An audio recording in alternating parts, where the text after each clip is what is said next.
Commish Radio Show back again for our Commish Radio Show Healthy Nation special. As we've been doing all this year, we have been having people to sit right beside me, right here in these lovely white chairs here with the black backdrop with the black man. Hey, you know, loved by many,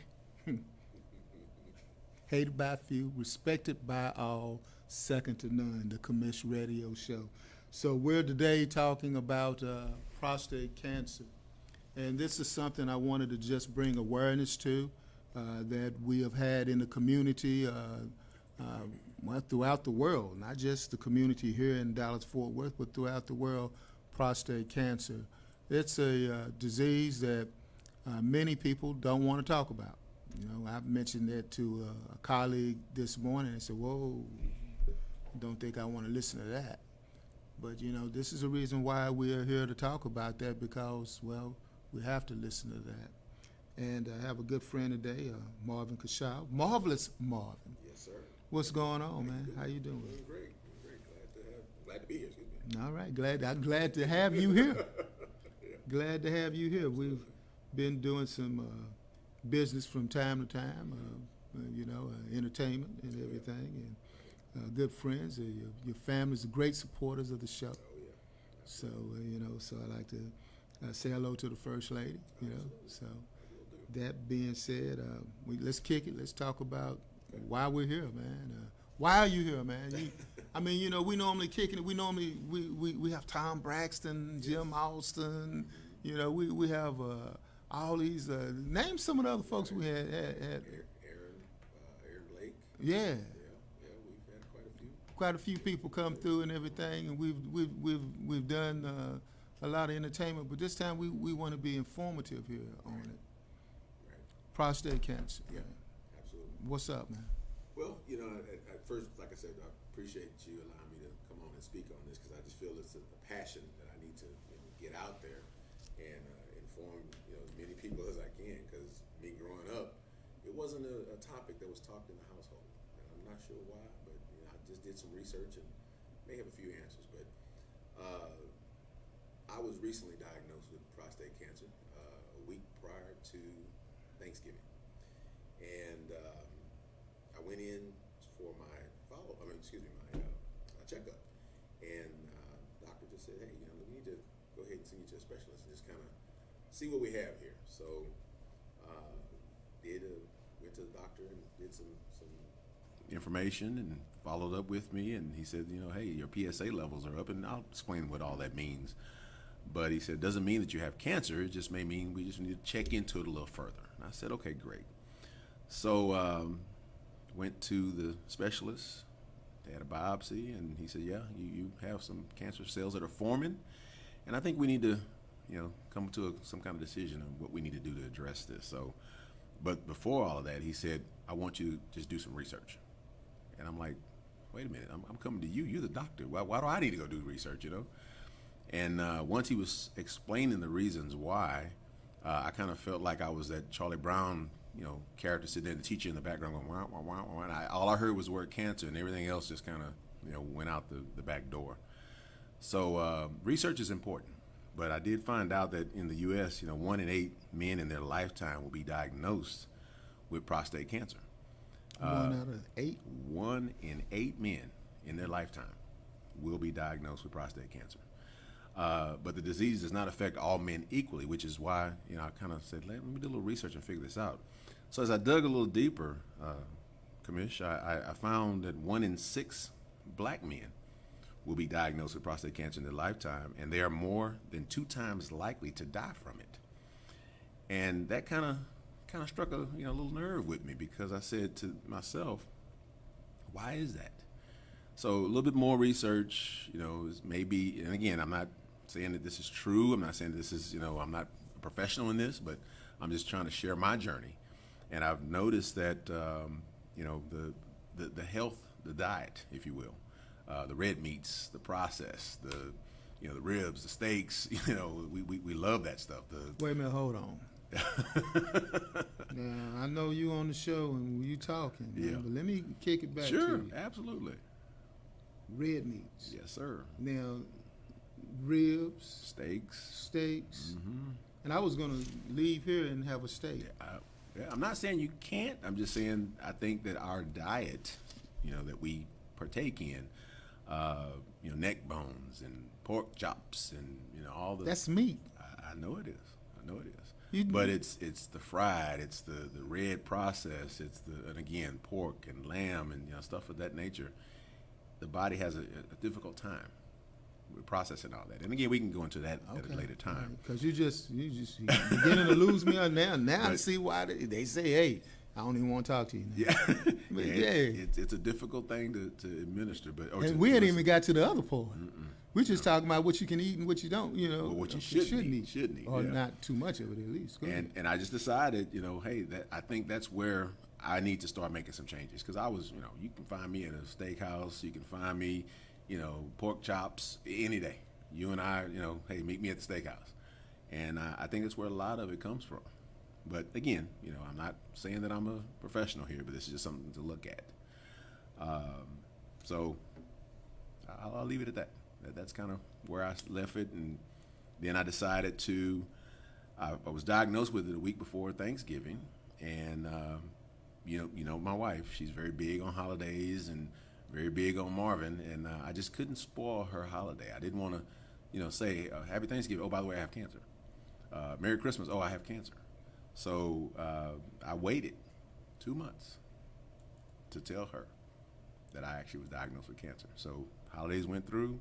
Come January is when I actually told her I was diagnosed. So it was a difficult thing to administer and to learn, but education, you have to have that in order to be able to follow this journey. How did she take that? Well, just like any, I would say any partner, wife, what have you, it was very awe-striking. She was just in disbelief. And so was I. And for 2 months you carried that around. Carried it around. I was just didn't have enough muster to say it because I was trying to understand it myself. I mean, here I am, a healthy guy, don't do any drugs, didn't do any, smoking, and I'm thinking, cancer? Me? Come on, there's no way, not Marvin.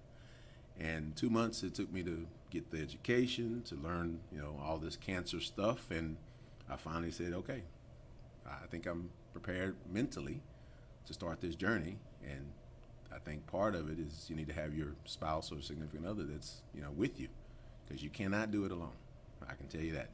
There's no way. You have to have support. Yeah. Now, I also appreciate the fact you called me up too and you told me. I did. That wasn't like for public information. No. Right. Right. You and I were good friends for a while, and you put me on the prayer list. So I thank you for it, and I kind of got your input as well, and said, hey, what do you think, and how's it been with you, and here's what I found, and we kind of shared some information, back and forth. So yeah, I do appreciate you for listening. Not a problem. Not a problem. Mm-hmm. So, tell me, after you found out that you had cancer, then what was the next step? Well, once I found out, and then I finally told my wife. There was, of course, the next step was talking to the specialist, the urologist, and there was a decision that had to be made. He said, well, obviously, and I will, make sure everyone understands this. If you catch it early enough, it is curable. There is life after prostate cancer and removal and so on and so forth. But he said to me, you have a couple of choices. One would be, removal, because we want to, make sure it's one and done and out. Or you can do the chemo, radiation, or I do not recommend that you just kind of sit back and wait, because, it could spread. And then there could be other problems. PSA levels were a little high. Now, what's a PSA? And I was about to say that. Your PSA level, what that is it's a protein that is that happens or that forms in the body, and it's a reading that the doctors can gauge where your protein levels are within your prostate. And I was trying to find some information I could tell you, what the levels normally are within your age group. So again, PSA is called a prostate-specific antigen. And again, it's a protein produced by normal as well as malignant cells of the prostate gland. And again, the PSA test measures the level of PSA in the blood, and again, the samples are sent to the laboratory for analysis.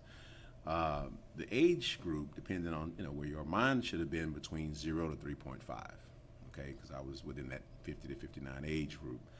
When they tested me, I was at a 7.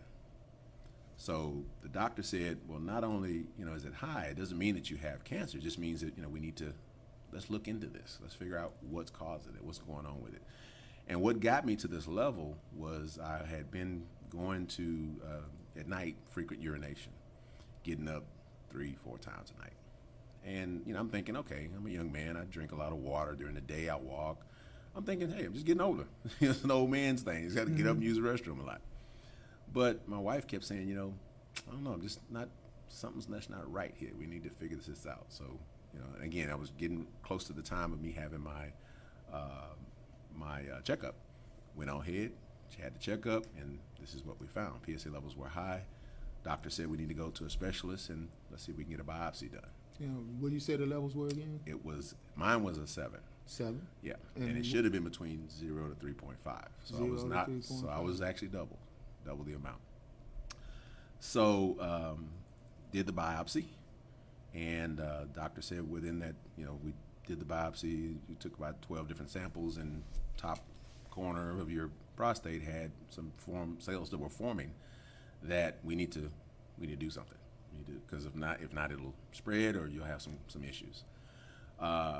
And I think I had told you when I talked to you, I just had a grandson, and that was my motivation. I want to be around for this grandson, my first grandson. Mm-hmm. So I just decided, remove it. I mean, if it's out, it's got to be gone. One and done is my thought process. Get it out. So doctor said, okay, if that's what you feel, then we will begin that process of getting you prepared to have it removed. Okay, what exactly is a prostate? Okay, so in every male, there is a prostate gland, and it's about the size of a walnut. And the prostate, many men, a lot of guys aren't sure what it is or what its functions and what it does and so on and so forth. And it's a small gland that's part of the male reproductive system. And again, it's about the size of a walnut, okay? And it's supposed to be, within that size for some time. But as you get older, it tends to enlarge, and, there's just things that causes it. And again, like I said, I'm not a professional, but there's a lot of reasons behind it, health concerns, age, and so on and so forth. By the time a man is at least in his 70s, it could be as large as a lemon. Okay, is that a good thing? No, not necessarily, but it does tend to, as you age, enlarge. As mine was enlarging, it was causing more frequent urination. Okay, so enlarged prostate makes you go to the restroom quite frequently. That was one of the symptoms. That was mine.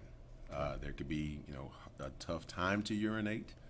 It could be blood in the urination. There's a couple of different things that can be there, but most of them that I've noticed, men of my age and a little older, it's been just frequent urination, and that's a little cause for concern. Why is it a cause of concern? Well, go to the restroom. You just go to the restroom. You're right. And as I talked to my doctor, he said, well, Marvin, usually around midnight or so, if you go and do your thing, you should be at least good and clear for 3-4 hours. After you've already done your urination. At that time, I was up every 2-3 hours going to urinate, and I'm talking full urination, not just a little bit here. So that was a concern, because it was a lot and very frequent on a consistent basis. And I had been doing that for quite a while. How long was quite a while? A couple of years. And it was just, as you get older, if you don't, address it, you can have problems urinating. You're straining. You're having issues. And when we started our conversation, right as we started the airing here, I had said that I had never heard or hadn't really heard a lot about this growing up. Now that I've been through this process of this journey, I recall my dad. He was having some problems. He was having problems urinating. He was, straining, and now it's all coming back to me. So I'm like, now I see what he was going through. But again, I just wasn't part of the household conversation, as a child growing up. So I really didn't know, wasn't aware. So he never said anything about it? And again, if he did, so long ago, I don't remember, but I don't think so, because I think I would remember that little, like, as I get older, I need to address this. I need to look into this. And I Now, didn't have that. the test, tell me about the test that you take to prove. Okay, yeah, absolutely. that? So the PSA test, it's a blood, like I said, it's a blood sample. So I had to go to, laboratory, Quest Diagnostics, if you will. And, they did some blood samples. And once the blood samples came back, they were, come back with all the information for the doctor and the specialist to review. And once I got that information, they definitely, this is it. It's definitely, you have the makings of cancer cells that are causing the PSA levels to be elevated, and they need to be, addressed. And it definitely is a key. So when you have your body talking to you in so many ways, frequent urination, having to go to the doctor for your checkups, you need to go through and follow through with that. Men and women, not just men, but men and women in particular. Why women? Well, I mean, everybody tends, well, I won't say everybody, but most people tend to kind of just, it'll go away. But women don't have a prostate. So No, they don't. Why would they have to go? I would say go for checkups. A lot of people don't like to go for checkups. Oh, They okay. put it off. Okay. And that's what I mean by women as well. You want to make Okay. sure you go through your checkups, because that's important. Okay. 'Cause it'll tell a lot of information to you. Now, for the checkups for this prostate, that's where they do Well, okay, so let's talk about that. Okay. Say people at home, I don't like nobody pointing their finger at me, let alone. I agree. that. And that was why I kind of, as I was in my late 40s and early 50s, I'm like, I don't think I want to have that happen. But again, urination kept coming along, and I'm getting older, and I just said, I think I need to follow through with this. So colonoscopies, those are key. You need to, have that done as well, because when you get to that certain age, those have to be checked and make sure that you're okay there. So that was part of my checkup, was making sure that I had a colonoscopy. Doing as you did the thing here. Finger wave. Yeah. I guess that's the most appropriate thing I would call it. Finger wave. That's one option. But Finger wave. Then No pun intended. there's another where you can, leave, your samples in a box and send that off. Okay, samples in a box. Yeah. What is samples in a box? Your samples of having your stool samples done. Okay, got it.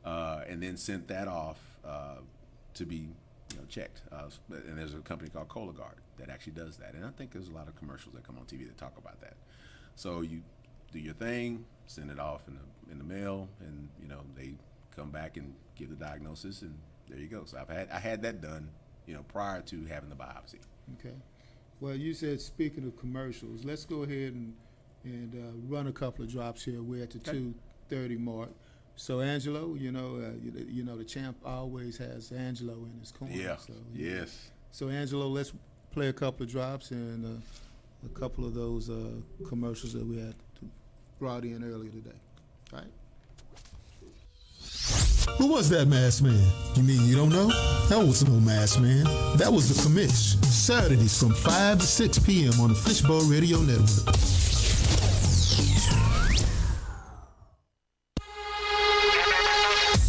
The next level in marketing your business or organization is here. The Virtual Smart Bracelet from who else but JazzCliffRadio.com. Now, you can instantly share your contact info, social profiles, websites, and much, much more, all with a tap to a smartphone. From the virtually waterproof, sweat-proof, life-proof bracelet, and it's all for just under $39.99. For more information or to purchase yours, just go to virtualsmartbracelet.now.site. That's virtualsmartbracelet.now.site. The Virtual Smart Bracelet. Just go to virtualsmartbracelet.now.site. That's virtualsmartbracelet.now.site. Yet another innovative idea from the hottest station south of our galaxy's heliosphere. JazzCliffRadio.com. Oh, hello, it's me again. Listen to this. Long gone are the days with sharing business cards or exchanging information with an old-fashioned pen and paper. But JazzCliffRadio.com has found a more excellent way. Introducing the Social Smart Card. This is for the business owner, the social influencer, realtor, musician, or the busy mom on the go to have the ability to share contact information and much, much more virtually and socially. Just tap your Social Smart Card on any compatible smartphone to quickly share all of your contact information, including websites, social profiles, and all information will be saved with a single click to the contacts on the phone. No Wi-Fi network or data connection required. All for the one-time fee of $49. Just go to socialsmartcard.now.site. That's socialsmartcard.now.site. Yeah, this is revolutionary. We're different. We're innovative. We're JazzCliffRadio.com. All right, back again, Commish Radio Show. And hey, that's you right there. That Yes, commercial. sir. Tell me about that. Yeah. I actually own a jazz radio station called JazzCliffRadio.com. Okay. And we just do 24/7 jazz. Okay. All right. I wish I could sing, but I can't. So I can talk. So let's continue to talk. Absolutely. All right. So you were showing me during the break. You were showing me six. I believe it was six. Warning signs? Warning signs. It was actually 5 of the most common. 5 of the most common warning signs. And as I had mentioned a few moments ago, frequent urination was one, especially during the night, which was one of my symptoms.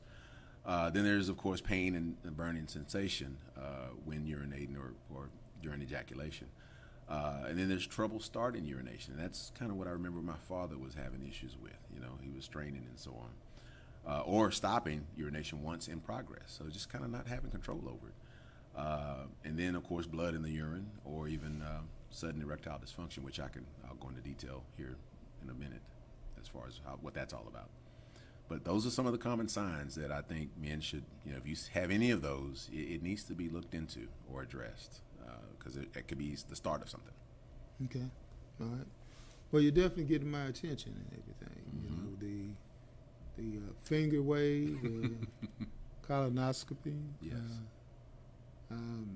This doesn't sound pleasurable, at all. No, it's again, as I said, the mental aspect of. I think that's the biggest part of all this is the mental aspect of being able to, go through the biopsy, because it's not fun, but it's something that needs to be done or addressed, and then having the support system, because you gotta, especially in my case, I need to have my wife there, because once you go through the process, and once you have, and in my case I had it removed, there's a recovery process. So had the diagnosis week before Thanksgiving, waited till January to tell her, had the prostate removal done in March 28th. And again, I contacted you a couple times and told you, hey, I'm doing well. So within the first, day, I was up walking around. Now, was I walking around normal? No, I was in pain and discomfort. But within that week, I was pretty much okay. However, there are restrictions. You don't want to lift anything. You want to, just kind of sit back and let your body recover, because there's a lot of things going on to get you back to where you were. Okay, but that's very important. You gotta listen to the doctor. One of a couple of things with me, I had to have once it was removed, I was told you'd be on this diet, this liquid diet, to kind of give your body time to heal and so on and so forth. And a lot of men, before they have this surgery, are thinking, well, I'm not going to be able to function. I'm not going to be able to be a man, and I'm not going to be, the sex life is done and over with. Nah, that's not it. There's medication for that. There's Cialis, there's Viagra, there's pumps, there's all kinds of stuff. So that's why it's important. If you have a significant other or someone that you want to have the journey with, have that conversation, because it affects them too. You're not that man you once were, 10 years ago, 5 years ago, even 6 months ago. But now you have to address, I've got, the erection issues. I've got, different type of sexual, arousal that needs to happen, with the spouse. So, it's a process. It's a journey. So the process you're talking about is obviously a lifelong process on it. So mental-wise, do they give you some type of therapy to go through with that? Yeah, you can, again, Because you have physical therapy, there has to be obviously mental therapy for this as yeah, well. and again, a lot of it is, making sure that you follow the doctor's orders, number one. But number two, the mental part of it is, and I've noticed after doing my research, a lot of men feel like I just can't function anymore. I can't function in the bedroom. I'm not that male, dominant as I once was. So, a lot of research, a lot of reading, a lot of, talking to your spouse. I cannot strongly stress how much a support you need to have through this whole process. Because trying to do it alone, you can't do it. You'll fall apart. You have problems that you just need to have addressed, and just have someone there to support you and say, don't worry about this. This is what's going to happen, or this is what's going to do, the next step for you. And I've talked to several men who've been through this same process, and they say, yeah, you'll be fine. You'll be okay. Support groups. What type of support groups are there? Well, one of the main things that I did was, of course, call family members. Now, of course, everybody's health is different. Everybody's age group is different. But I've talked to several uncles and cousins and, several friends that have had prostate issues. And the majority of the ones I spoke with said, yeah, I had it removed. And did you know about this before? Had no clue. Some of the people I talked to, like, really? Oh, yeah, I just had it done 6 months ago. I had it done 3 months ago. Wow. It's like, why didn't you tell somebody? Yeah. That's what I said. I had no, really, I didn't know that. If it was a good party, you would have told me about that. Absolutely. This you didn't tell me about. And I had to just kind of, okay, so as I'd done my research and kind of grouped everybody that I spoke with and kind of made the decision, well, okay, sounds like there is life after prostate. So it's more common that people have it, go through it, but they just don't talk about it. Just don't talk about it. And I feel like, as I told you, I felt coming on your show, this would be a great opportunity to, if I just can talk to one person. I posted, my grandson after I had the surgery, and I posted that I was cancer free and so on. A lady reached out to me, said her 64-year-old husband has been diagnosed, and she says, wow, what is the steps and what is the journey? And I said, I've been talking to her in the last couple of days, and I said, I'm going to be on your show. And I said, I will talk about all of that. And she is just so amazing. If I could reach that one person, I think that's Make sure ideal. you tag her so she can see this. Absolutely. As well. Absolutely. 64. So there's a certain age group we have to watch, and really, Commissioner, 40, 45 and up, you need to start checking. You need to look. I remember I was in a 100 Black Men organization still, Yeah. and we had a prostate cancer awareness, and I recall I was like 37, 38 years Yes. old, and I said, oh man, I ain't got to worry about that. I ain't 40. That's what I thought. Same thing. Yeah, I said, I'm not 40. Ah, that's them old dudes, That's man. me. So then all of a sudden you become the old dude. That's me. I And- was the same but way. but diseases, they just don't sit there and say, I'm going to wait till you 40, then Right. I'm going to get your ass. Right. But they don't say that. Right, right. Absolutely. Oh, I said a bad word. I wasn't supposed to say that. But anyway, Yeah. It's But, a tough one. But it needs to be looked at. it's being real addressed. here. Yes. Okay? So this is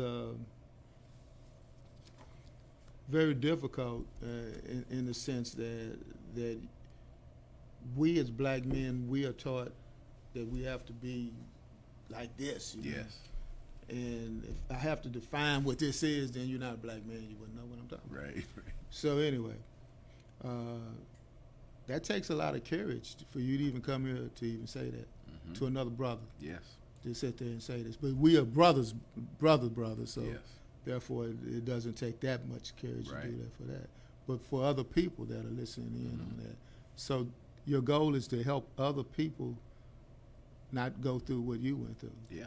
And just to raise awareness, to say, hey, it's okay to be scared. It's okay to be, oh my God. Were you scared? Oh, definitely. The word cancer is a scary word.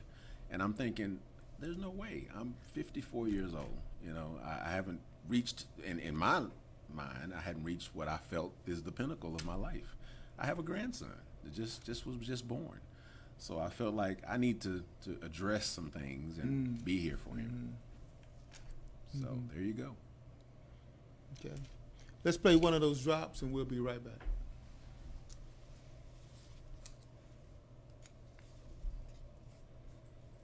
Oh, hello. It's me again. Listen to this. Long gone are the days with sharing business cards or exchanging information with an old-fashioned pen and paper. But JazzCliffRadio.com has found a more excellent way. Introducing the Social Smart Card. This is for the business owner, the social influencer, realtor, musician, or the busy mom on the go to have the ability to share contact information and much, much more virtually and socially. Just tap your Social Smart Card on any compatible smartphone to quickly share all of your contact information, including websites, social profiles, and all information will be saved with a single click to the context on the phone. No Wi-Fi network or data connection required. All for the one-time fee of $49. Just go to socialsmartcard.now.site. That's socialsmartcard.now.site. Yeah, this is revolutionary. We're different. We're innovative. We're JazzCliffRadio.com. All right, back again. We're talking now with marvelous Marvin Cashaw. Yes, sir. You know, the ultimate marvelous man, who's here to talk to us about prostate cancer awareness and recovery. I mean, all champions go through these fights. Yes. You know, that's who I am, and you're marvelous, marvelous Marvin. Right. Only two marvelous Marvins, you and Marvin Hagler. Right. So, how do you recover from this? What's the recovery? So I had the surgery March 28th, and I was out and back home within 3 days. So there was a 3-week process of just sitting around and taking, the right medication and, of course, eating healthy. And there's a thing that has to be done called the Kegel exercises. And the Kegel exercises are where you kind of grip your buttock and kind of try to control, the urination, being able to release it. It's kind of like, when you're learning how to, as you're being potty trained, either hold it or let it go. So, there's that, because the muscles contract and they relax around the bladder, and the bladder opening at the command is difficult once the prostate has been removed. So you got to kind of relearn it or get it strong again, if you will.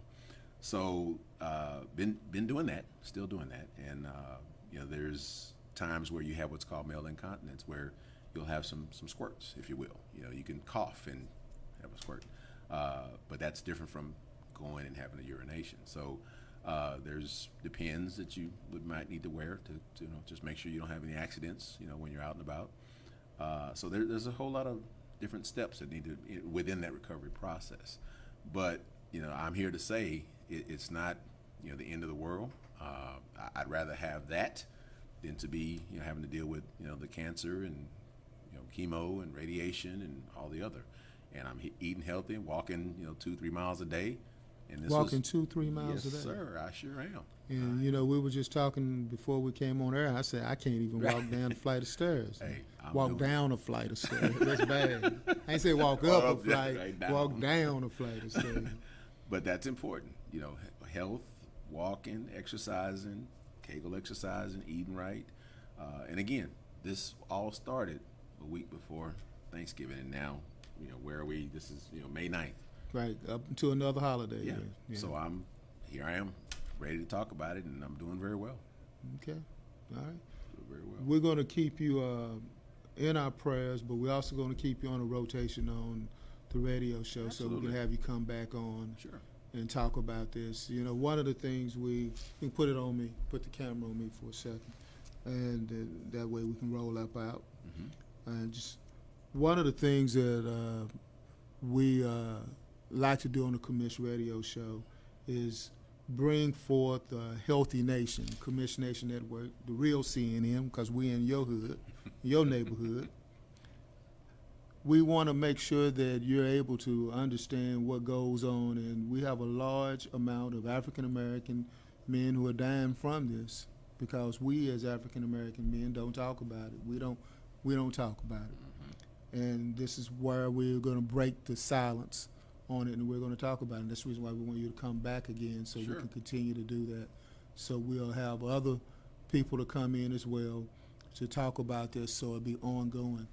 Because we believe that in order for us to change something, it takes more than just one occurrence to change. And that's the reason why you're a real champion, not me. You're a real champion. Appreciate it.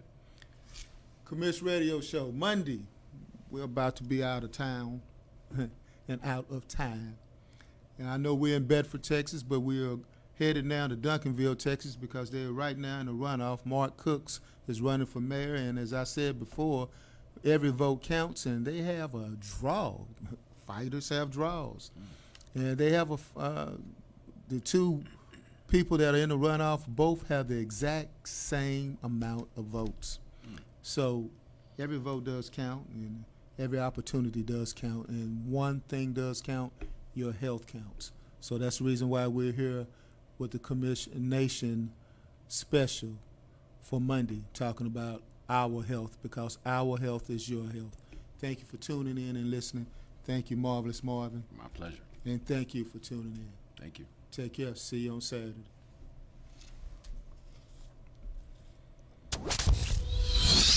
Who was that masked man? You mean you don't know? That wasn't no masked man. That was the commish. Saturdays from 5 to 6 p.m. on the Fishbowl Radio Network.